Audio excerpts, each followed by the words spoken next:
ఒక ఏనుగు ఒంటరిగా ఎవరైనా స్నేహితులు దొరుకుతారేమో అని ఆశగా తిరుగుతూ కోతుల గుంపును చూసి మీరు నాతో స్నేహం చేస్తారా అని అడిగింది.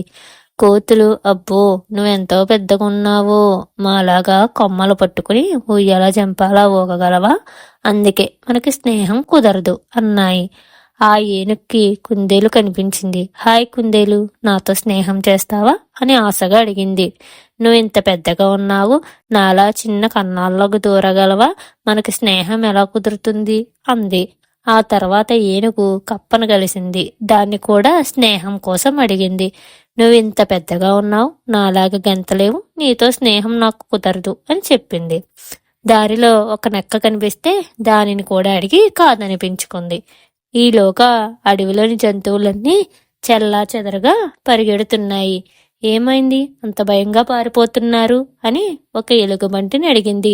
అయ్యో పులి జంతువుల్ని వేటాడుతుంది అని చెప్పి పారిపోయాయి.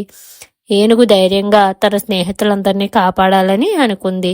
పులికి ఎదురుగా నిలబడి దయచేసి నా స్నేహితుల్ని చంపొద్దు, అది నీ పని, నువ్వు చూసుకో, నీకెందుకు వాళ్ళ గోల అంది పులి. తన మాట వినేటట్టు లేదని ఏనుగు పులిని గట్టిగా కొట్టి బెదరగొట్టింది. పులి నెమ్మదిగా అక్కడి నుంచి జారుకుంది. ఈ విషయం తెలుసుకున్న జంతువులన్నీ చాలా సంతోషించాయి. నీ ఆకారం సరైనదే, ఇప్పటి నుంచి నువ్వు మా అందరి స్నేహితుడివి, ఎంతో మెచ్చుకున్నాయి. నీతి, స్నేహానికి నియమాలు లేవు, ఏ రూపం ఏ ఆకారంలోనో స్నేహం స్నేహమే.